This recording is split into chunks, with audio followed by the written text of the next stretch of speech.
ليه تقيله؟ قلت لحضراتكم مسجل 14 جون في الدوري التونسي، تتلعب عرضيه جول جول جول 1-0.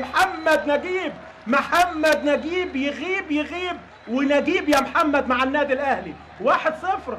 اللي راجع بقول لحضراتكم في التشكيله الاساسيه من بدايه الموسم على حساب الثنائي حجازي وربيعه. الضربه الركنيه الاولانيه كانت سيناريو وبروفا للهدف اللي سجله محمد نجيب. اول مره حسام غالي خطفها وطلعت من المدافعين لضربه ركنيه. المره الثانيه علي معلول ظبطها بقى لمحمد نجيب عشان يسجل هدف التقدم مع الدقيقه 18. جون هيغير مجريات الامور تماما، سواء بثقه لعيبه الاحمر هجوميا او تغيير الاداء لمحمد عوده في المناطق الاماميه. وادي خطا مشترك للمدافعين في عمليه الرقابه، وجده اللي كان راجع مع كويسين. انطوي الراجل ده لما بتمشي معاه ويبقى فايق يعمل لك شغل كويس قوي.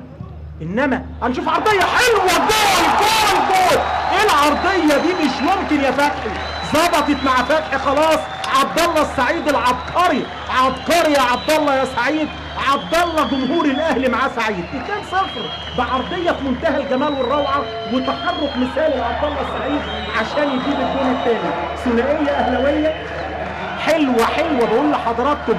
العرضيات تحل المشكله. بص شوف بقى التمريره من انطوي اللي فتحت المساحات. واد احمد فتحي بالمقاس يا ابني، بالمقاس بلسم، منتهى الجمال والروعه. انما مرتين ثلاثه والكوره طالعه من رجل اللعيبه تحس على طول بالخطوره. وادي الاعاده وضربه الراس من عبد الله السعيد اللي بيكرر مشهد الموسم اللي فات، ان يبدا الدوري بالتسجيل في اول مناسبتين او اول لقاءين زي ما بدا 2015 2016 قدام طلائع الجيش والمحله. بيبدا الموسم الحالي قدام الاسماعيلي بهدف، والنهارده هدف ثاني امام نادي المقاولين العرب.